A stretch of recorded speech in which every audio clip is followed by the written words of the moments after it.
Okay, so I've started recording. So if you can keep your microphones on mute, unless you want to ask me something, and then you can turn it on. So what we're going to do is we're going to make some kind of vase or some kind of jug, and we're going to do it using a bowl. Now, as I've already said, the size of the bowl will dictate how big it is, obviously, but also how much clay you're going to use and how long it might take to make. So I'm going to start with a small one, and well, maybe I'll give you that one, Marty, and I'll start with a medium one.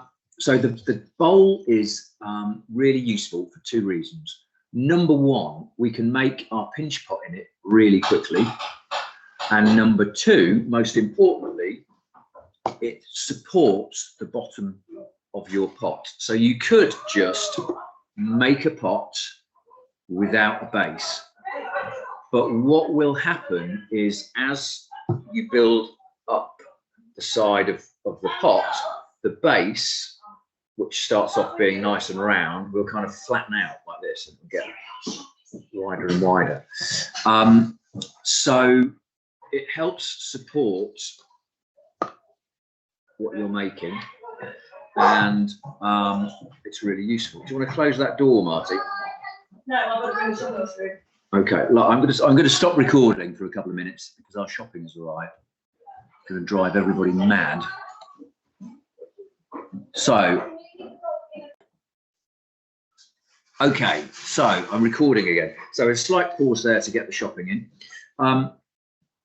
So as I say, the basic stage that we start off with a bowl, and the bowl is mainly for support. Okay, it makes life a lot easier. It means the thumb pot at the start is easier to make. You need a piece of cling film. You could do it with newspaper, but cling film generally is better. You lay your cling film into the bowl, and that forms a membrane that stops the clay sticking to the bowl. Okay, that's the only real reason it's there. Otherwise, the clay sticks to the bowl, and you have to wait for the clay to dry out before you can pull your pot out, and that's annoying, and it slows the whole thing down.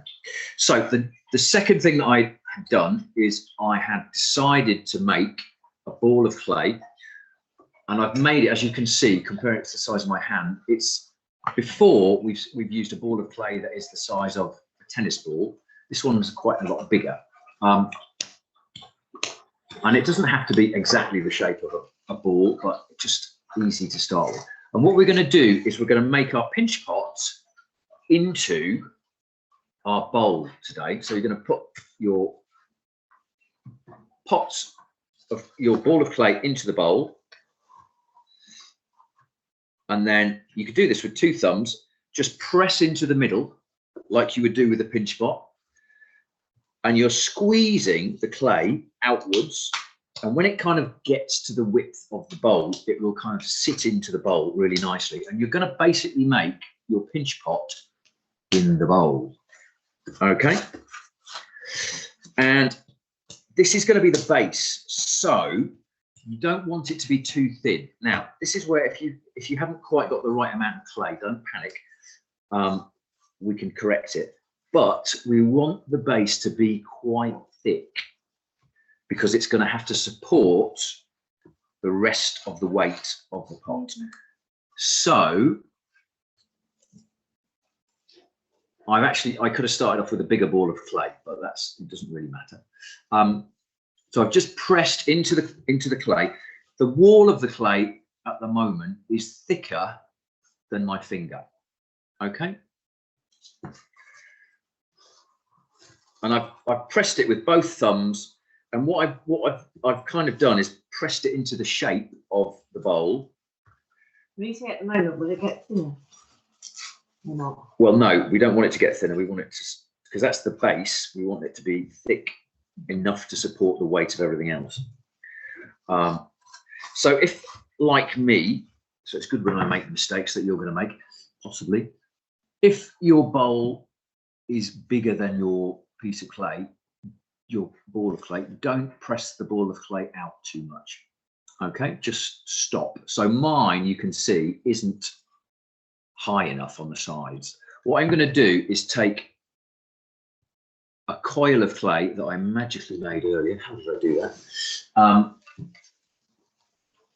And remember, to make a coil of clay, whilst we're recording, you just take a lump of clay in your hands, you squeeze it into a poo.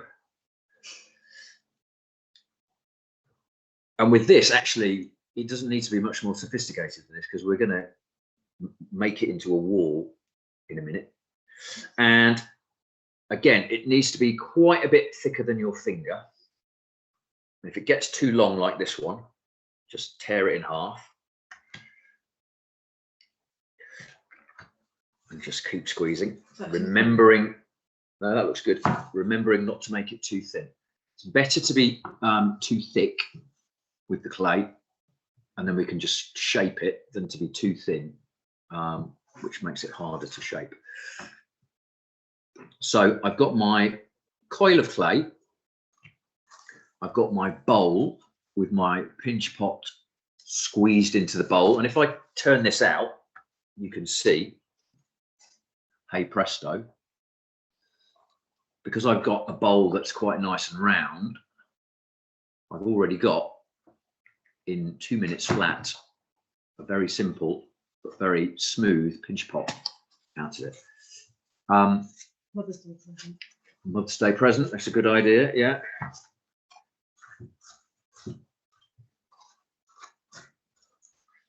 So what I'm going to do now is I'm going to extend the bowl upwards by adding my extra coil of clay. If I tip this down a bit, there we go, you can see. So I'm going to basically take the coil of clay, and I'm just going to lay it on the top of my pinch pot. Okay, so now the clay is higher than the side of the base. But too thin. That's, yeah, I'd save that one for later. Thinner ones are better later on. It isn't the full width, so I can always just take another bit of coil and join it on. So the basic method of building a jug or a vase or one of these sculptural shapes is you're going to basically lay one coil on top of another coil and just go up and up and up and up and up and up and up and up. And if you want to change the shape, so if you want to go straight up, you're laying your rings one on top of the other, exactly the same width. If you want to make it get wider, you start with whatever the shape is that the top of the pot has, and then you put your rings slightly larger on top of each other, so they get slightly wider and they come out. And if you want to go thinner, you do the opposite. You make your rings slightly smaller, they get thinner.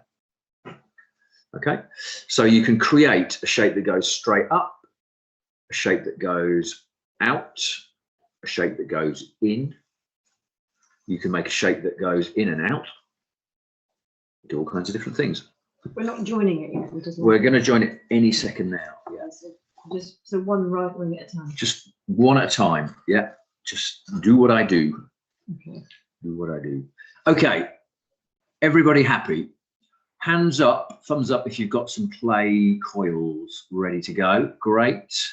Alex, I want to see those fingers. The quote shooting stars. Excellent. Dan, Sophie, all good over there.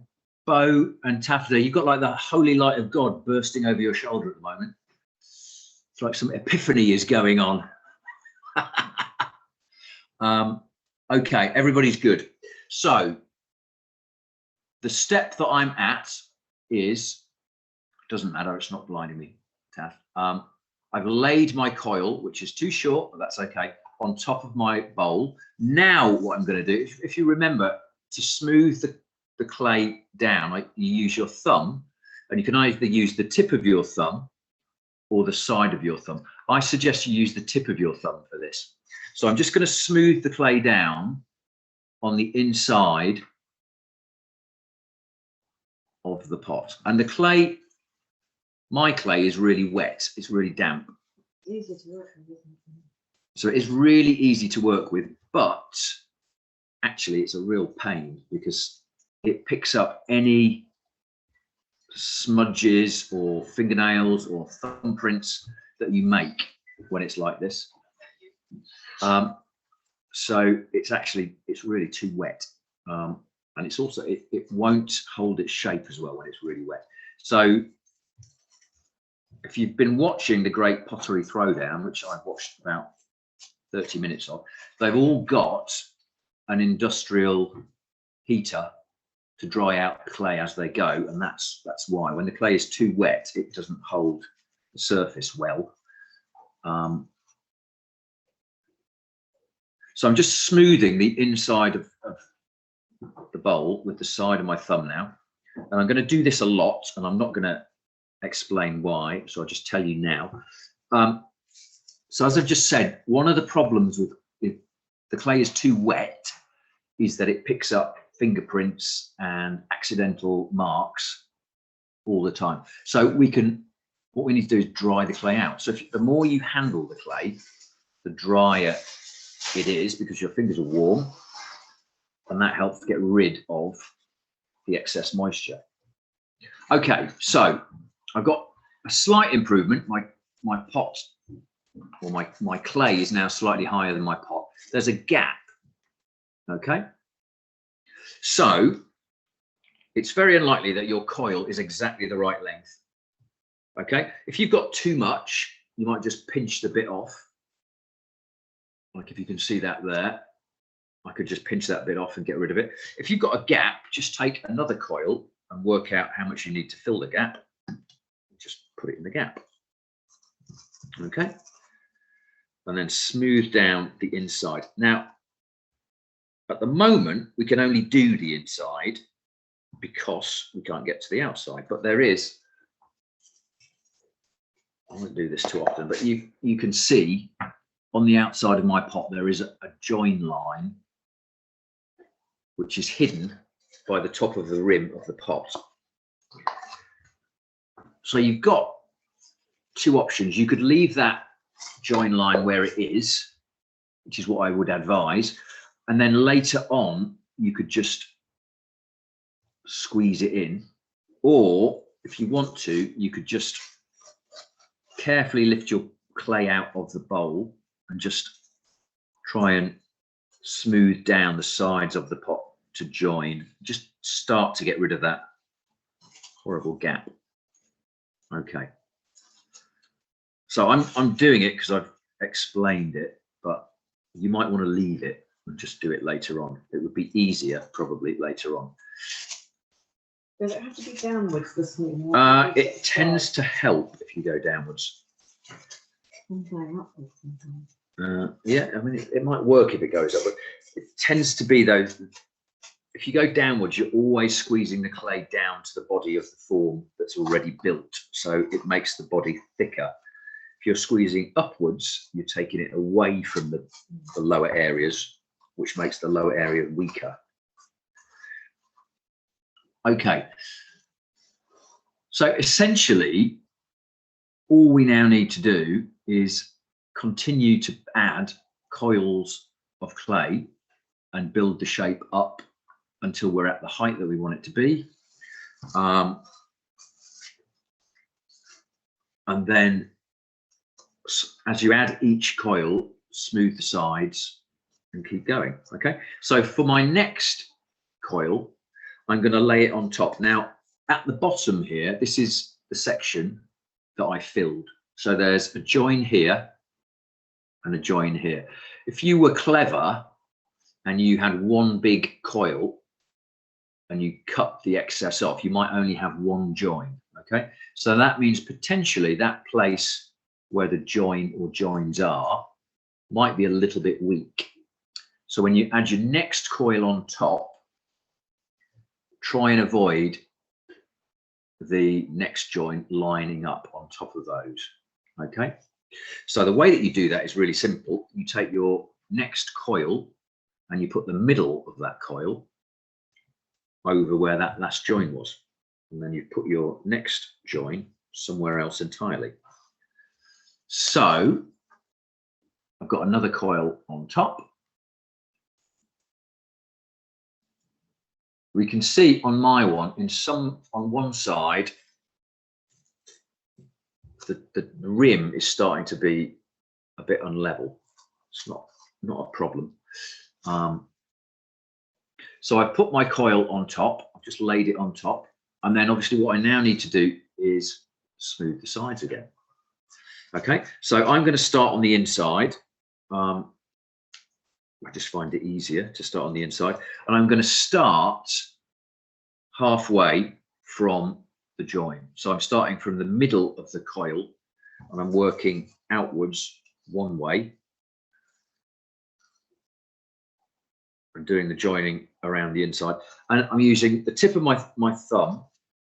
And I want to kind of press the clay down and join it into the top of the clay of the coil below. I don't want to press a lot of clay down because that's going to make the clay thinner.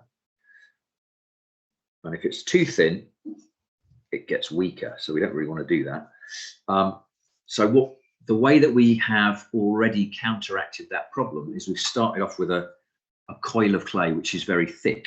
So we can easily press down a little bit of the side of the clay into the pot below that we're building. And we'll still have enough thickness in the top of the wall to make it nice and strong. So I've done the inside, and it's not the neatest, but it's, you know, we're going to do this quite a lot. And then you can now see on the outside, it's really easy to see the join. So now I can join that on the outside too. For some people, you might need to lay in 2 coils of clay or 3 coils of clay until it rises above the side of your support pot. Okay, you haven't done anything wrong. You just started off with a smaller ball of clay. And as I said before, I'm going to start from the middle of the new coil and just press down. What happens if you want to have a quite small neck? You still get your thumb in. So as the coil gets thinner, it gets harder to get your thumb in, which is why you need to do each one as you go along. So, yeah.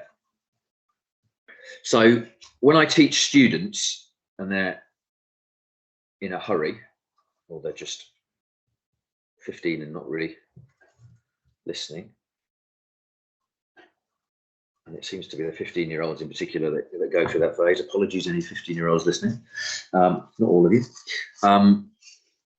They tend to just do the outside because that's the bit you can see when you're looking at the pot. It's really easy to see. And then they go all the way up and they do loads and loads of coils on top of each other. And then they get to the top and they realize they haven't done the inside. And if I was doing a pot and I was marking it as a piece of GCSE work, I'd want to know that it was properly made. So I look inside, and if I can see there's a load of coils laid on top of each other that aren't joined properly, chances are it's going to crack and break in the kiln. But I know basically they haven't followed the right method. And once it gets to a certain height, you can't get your hand in to do those joins. So every time you add a coil, join it on the inside, join it on the outside. And away we go. How are we doing? Do you want to hold up your pots and show me? So you can see on mine, at the moment, you can see the individual thumb marks. So it is really sticky, this clay. It's too plastic. It's got too much water in it. How are we doing? Alex and Gwyn, most excellent. You are zooming away. Very high pots. Katie, that looks great as well. That's getting very high. Mark, looks very good. Yeah. So you've got a nice thick coil. Good. Sophie, sorry, Dan, and I can't see who it is there. Esme. I can't see whether it's Esme or Phoebe. It looks very good. Great. So yeah, all good. as I say, try and make sure that the wall of the clay is about the thickness of your finger or a bit thicker. Okay, the taller it gets, the weaker it gets. It's really finger marks. Yeah, so don't worry if you've got loads of fingerprints in it and you can't get rid of them. This is going to take 2 weeks to do. We're going to basically build it this week, and then we are going to let them dry a little bit during the week, and then when they are leather hard, and they've got a bit of flexibility to them, but they are able to be burnished, so they can kind of polish them slightly. We can then add patterns and designs on the outsides. Okay.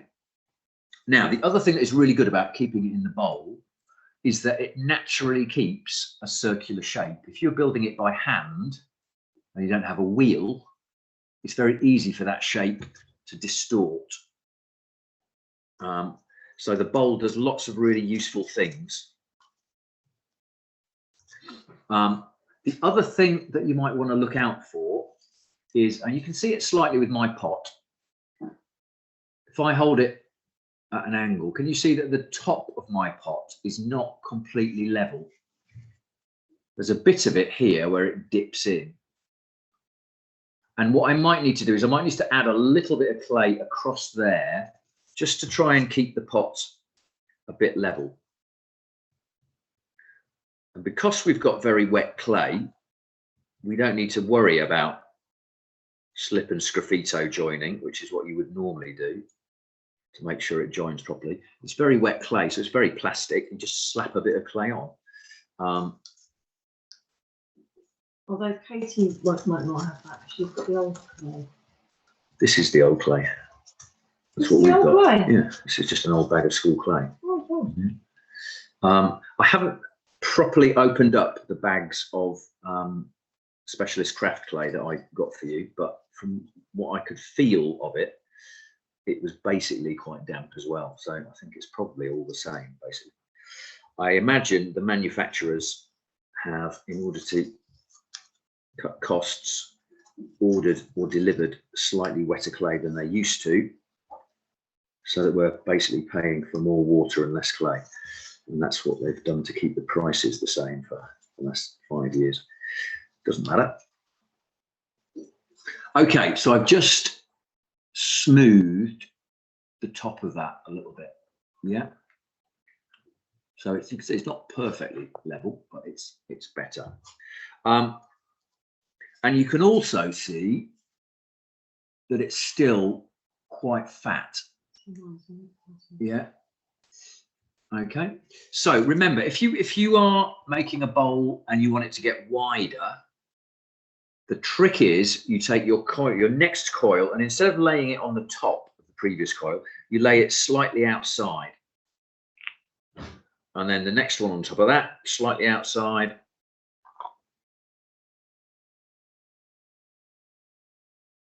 And the next one on top of that, slightly outside. And then you get a shape that will get thinner. You lay your coil when you've got to the right height, slightly inside. And then your next one, slightly inside that. And then your next one, slightly inside that. And you can see now, if I was my hypothetically over-enthusiastic 15-year-old, I could smooth all of this on the outside, but I'm really knackered if I want to do the inside of it. So you do it one step at a time. One coil at a time, take your time. There's no rushing. Well, there's no point in rushing when you're trying to make a clay pot.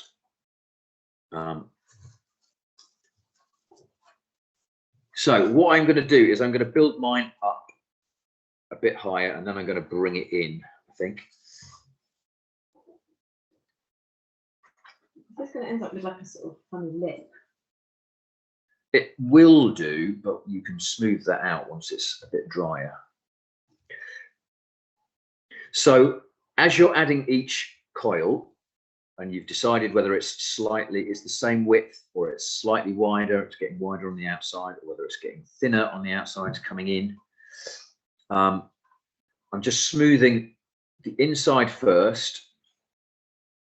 I think it's just really good practice because it's easy to forget to do the inside if you don't do it first, and then you can't do it later on. So I'm doing the inside first, and I'm just gently smoothing it in, and I'm also smoothing down inside the pot. So I'm re-smoothing bits I've already done, basically. And the reason for that is, as I said before, you just want to keep warming the clay up to help it dry out a bit.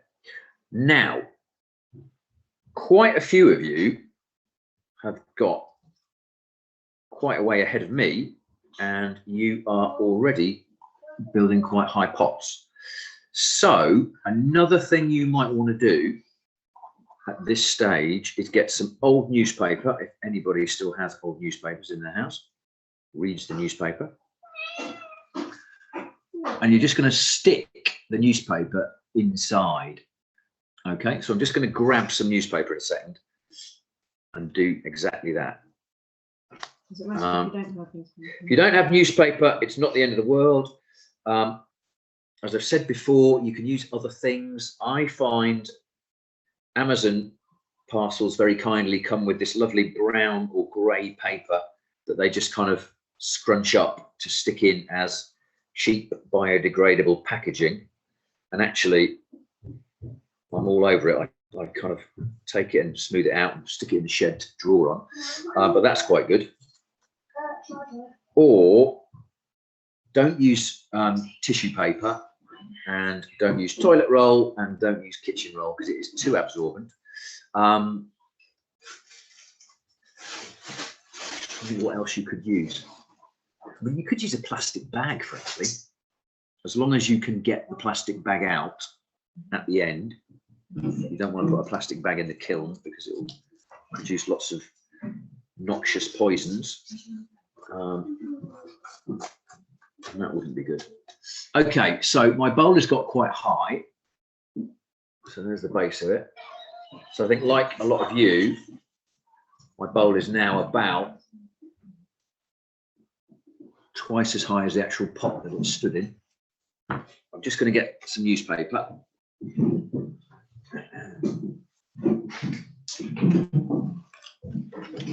There you go. So, sports section of the Guardian. Got no use for it. Scrunch it up. It doesn't have to be particularly tight.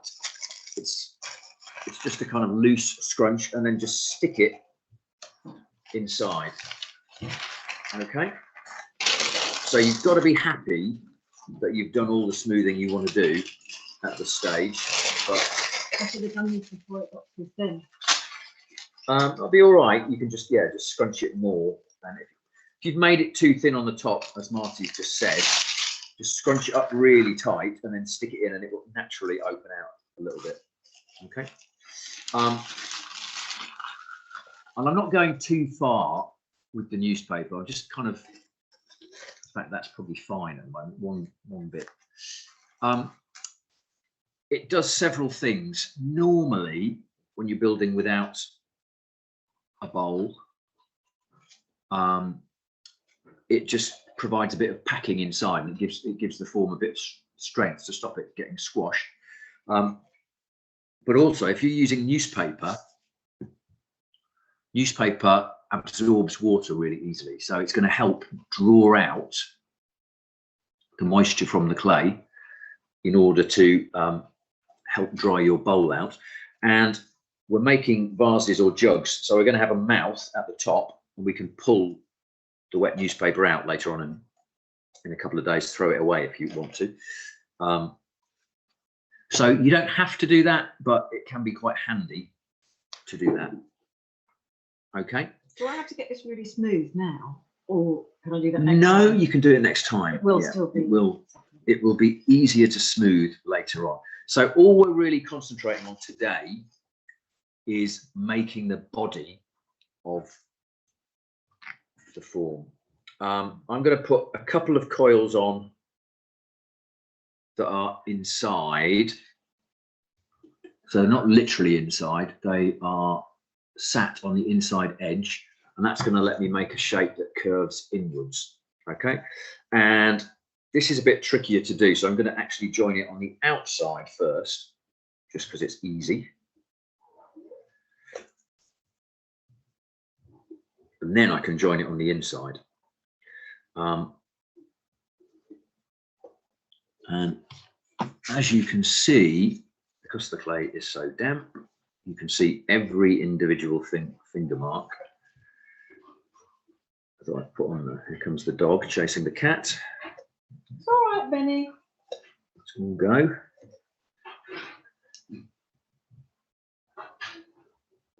So I'm just going to shape that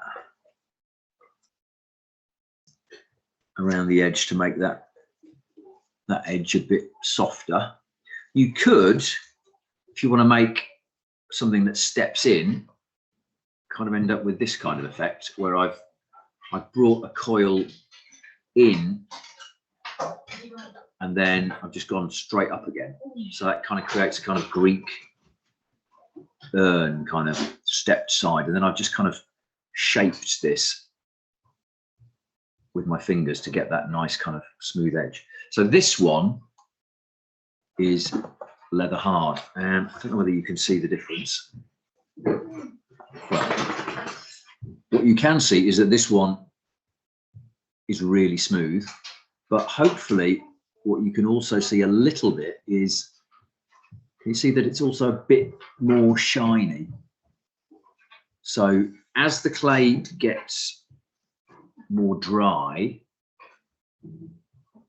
it's easier to shape and smooth, and as you press the clay when it's like this, it becomes denser. So instead of the particles of clay being very spread out because of the water content, you're pressing the clay closer together and making the clay wall thinner but denser, which makes it stronger.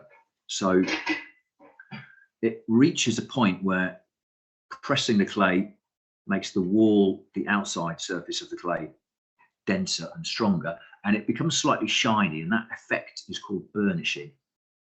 So we'll probably do a bit of this next week, okay? Or you might, because I've got one that I made earlier, you might do a bit of this in a couple of days' time when you think your pot is ready for burnishing. How do you know? You know, because the clay becomes stiffer and it's a bit harder to work. It's a bit more resistant to your fingers. So I've added my coil slightly inside, not very evenly by the look of it. So the other thing you might want to do every now and again is either tip the thing to face you to make sure it's still circular, or stand up and look down into it. You need a lot of clay, don't you? You do need quite a lot of clay, which is why I was suggesting that people need smaller bowls if possible. As I say, the ones that I use, these bowls, if you want to get some, they are kind of Tesco's own brand, and I think they were something like, I bought them a while ago, but they were something like 4 for £2. They're really cheap. And I've been using them in school for 6 or 7 years.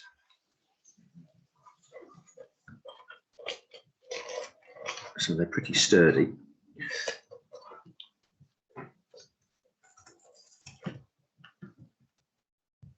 Okay.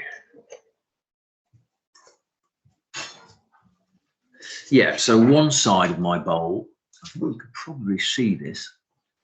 This side is slightly less of an angle than this side. So what we want to try and do is get the angles to be the same.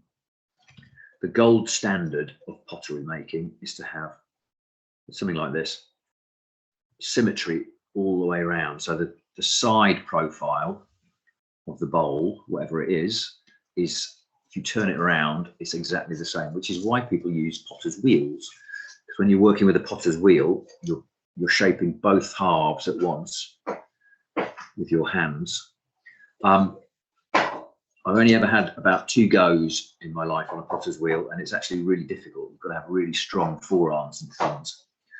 And I imagine not everybody can do it either, because you've got to have complete symmetry on the left and the right, and the kind of the reverse or the mirror of each other. So it can be quite hard. What I'm going to do is I'm just going to keep going a little bit longer. Tell me if you're bored.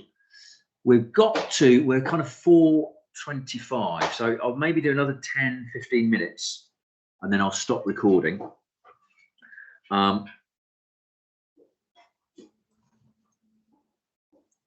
So I'm just going to very quickly join 2 more coils. So the top of my pot is coming in quite a lot. So if we were to do a lip, and just put it in shape.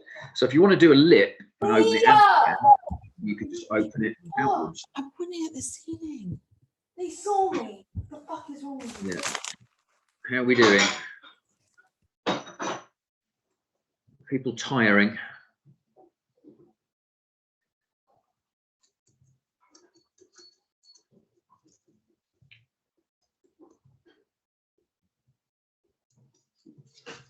So what about when do we take it out of here? You don't, you just kind of keep it in there for the time being. Just because you're working it all the time, as soon as you take it out, it gets weak. You don't want to work it without the base on. You explain that. So when will it come out? So it will come out when it's dried more. So you're kind of keeping the pot in the base. The benefit of that is, as you've probably noticed, it makes it turn around really easily. And it just, as I've said already, it keeps the circular shape of the pot really nicely. I'm going to make one more coil. You've got enough clay. What's the lift?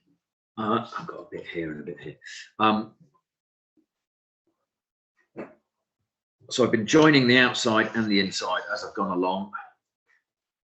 The great thing about clay is I've been doing it for about 15 years, but I only do it every once in a while, and there's just so much to learn with it, which is what makes it so fascinating. You can kind of, every time you make a new pot, you could start from the first principles and say, right, well, I'm going to make it vertical with straight sides, or I'm going to make it narrow or widen, or narrow and then widen and then narrow. It's kind of endlessly inventive and endlessly forgiving. And if you make a pot, as I think I've said to some of you, but not all of you, if you end up with a pile of pots that maybe they dry out, or you just don't like the shape and you don't want to fire them, or they crack, don't just throw it away. Put it in a bucket, break it up, just kind of chuck it in a bucket so it breaks, and just put some water in with it, and it will basically turn back into liquid clay like this in a matter of days, and then you can use it all over again. So that you have to kind of learn how much water to add.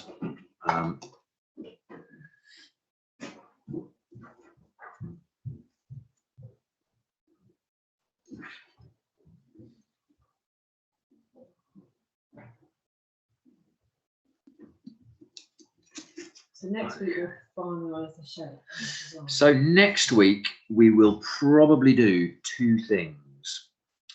So this, I mean, this could equally be a project that continues for 3 weeks, I think, to really kind of get into it. We need to smooth the surface, which, as I've said, you could leave your clay out overnight and then have a go at it tomorrow, when you can feel that the clay is stiffer, and you'll feel that it's less, it doesn't yield as easily to your thumb. You have to press a bit harder with the side of your thumb, and then you can smooth it and take out the little lumps as well as the big lumps. And I'll show you how to use the credit card to do that as well, so you can get on that on your own. And then we can add handles or a spout or other bits of decoration to it. but we can also add relief, so we can draw on the clay, we can draw in the clay. So I think the technical term is inscribing, when you scratch into something. But there are two ways that you build a surface of clay to build detail into it. So when it's not sculptural, when it's not three-dimensional, it's called relief work. So if you've got a flat slab of clay and you either lay coils onto it to build up a design like a tile, or you take a tool and you scratch into the surface, that's relief work. And we'll do this in a couple of weeks. So I think it's really interesting to do. And you've got high relief when you have your slab of clay and you add bits on top of it, so it's building up. And you have low relief when you scratch into it and you create kind of furrows or marks, whatever. Okay, so I've got to the stage now where my bowl has started to really close up. And obviously you need to use smaller and smaller coils of clay, or as you pinch it, it just opens up. And then what I can do now is I can just keep adding thinner and thinner coils of clay. And then I could just keep going up for a bit and make a bowl with a thin neck, which I've not done before. So that's probably what I'm going to do. And then we can stop, and you can obviously keep going, or you can ask me questions. So now, what I didn't do is I didn't put any more newspaper inside, but I don't think I need it. I've got a bit of newspaper in there. The newspaper is one of those things, you can kind of get it out with a pair of tongs, which is quite handy, because when you put the kiln on and you put the clay in the kiln, it's got newspaper in it. The newspaper will basically ignite,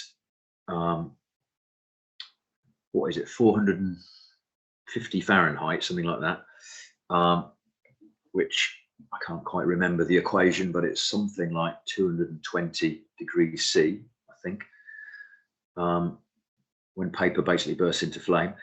And it's a bit of a problem because it can get, if you've got a lot of newspaper, you'll get big flames and they might leap out the hole at the top of the kiln. So got to be careful with it. More likely to set the fire alarm off in the school than actually do any damage. But it doesn't make me very popular with the site manager when that happens, because he has to get out of bed at 6 in the morning to go and find out why the fire alarms have gone off, which is what happened the last time when somebody else did it. Okay, so you can see I've still got quite a thin but smooth coil going on. And you know, there's all kinds of things like lips that we could add at the rim, or a little pouring spout. But I think the clay probably is just, if yours is anything like mine, which I'm pretty sure it will be, just not quite stiff enough to start adding those things too. So I'm going to add one more coil and then stop and see how we're doing. The other thing that I'll do, guys, is I'll put up on the Clay Club members wall, the WhatsApp group, some names of potters for those of you that have the time or the interest or the inclination. You could go and look at. And there's some really interesting English or British-based potters at the moment. There's a woman called Jennifer Lee, who I've already got a video about, who's just been given an OBE, I think. She had a really good show at Kettle's Yard a year and a bit ago. And she used to make all her pots by hand building like this, but I think now she uses a wheel, but they're really fascinating. There's a woman called, I think it's Michelle. or is it Magdalena Ogundahin, who is British, I think she's British Nigerian, and she works with the kind of pottery tradition that relates to her roots in Africa, and she kind of does a very modern take on certain African pot shapes. And the Hepworth Gallery in Wakefield have got a lot of her work on, and there's a video that she's making today with the Arts Council, which is going to go online as part of their Collect Crafts Fair, which is happening this weekend. So if you're interested in ceramics or in craft, Collect is the craft fair that normally happens at the Saatchi Gallery in Chelsea. And this year they're doing it all online. But you can see some amazing stuff there. The woman, Kate Malone, who used to be the kind of main compere on the Great British Pottery Throwdown the first time round and the second time round, I saw her pots there, and they are literally 3 foot tall, some of them, and about the price of a medium-sized car. So, you know, if you want to buy a nice big Kate Malone pineapple pot, it's going to set you back somewhere between 40 and 80,000 pounds, I think. So pottery doesn't have to be something that's kind of mass-produced and quite cheap. It can be something that's very big and very expensive. There we go. I quite like that. I've not made one like that before. So it feels quite solid. I can see, looking at it now, you can see the kind of the structure of, you can kind of see where the coils are. So I definitely need to smooth this more. So the way you could do that is you could just gently keep smoothing the surface. And once you've got it so it's quite solid, you could just smooth it whatever direction you want, up, down, left, right. Or you could take your old credit card and you can use that as a kidney. So what you do is you put, where is it? Thumb underneath, fingers on top, and you flex it to make a curve, and then you can just basically pull it over the side and it will smooth the clay. So it's actually working quite well on this, even though the clay is very wet. It allows you to smooth a lot of clay very rapidly, and because it's got a curve, you can change the curve depending on how you flex it. And it scrapes it off, and you just need to then get rid of that bit of scraped off clay. Make a little ball of bits as you go, and then it's easy to tidy up at the end. And just, you know, the trick is to feel the clay, feel how thick it is. Or you could use one of the other clay tools that I've got. Yeah, can I just borrow that, Martin, for a second? So there's a wooden equivalent of a kidney here, which is kind of thin on the edge but thick in the body.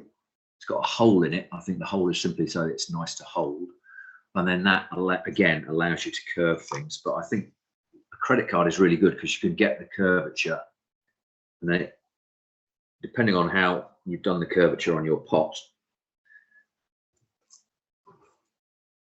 you can go around and quickly smooth it off.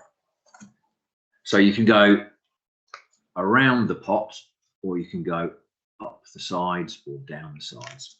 Okay, right, I'm going to stop recording there, and what we'll do is next time we'll hopefully have clay that has dried out a little bit. So what I advise you to do is leave these uncovered overnight, not near a radiator, but in somewhere where it's warm, kind of ambient temperature warm, not near a fire or a heat source, or in an airing cupboard. That would probably over dry it. And then tomorrow you'll see that the clay surface particularly is drier, and you can smooth it with your fingers and your thumb a bit more easily. Okay, if I just take this out, and I can feel that it's starting to collapse, so I don't want to do this too much, but you can see that even though I did smooth the side, there's still a definite kind of lump where the edge of the pot stops and the side of the clay starts. So I'm going to need to smooth that later on. Always remember, you need to have your bit of cling film under the pot. You can, doesn't have to be tomorrow. But what you need to do is maybe leave the clay out somewhere overnight and then check on it tomorrow. And if you're happy that it feels stiffer and ready, put a bag over the top and just put the handles of the bag underneath the pot, and that will keep the moisture that remains in the clay in the bag. So you make a little kind of hemisphere to keep it in. Okay. And I think that's it for today. So I'm going to stop recording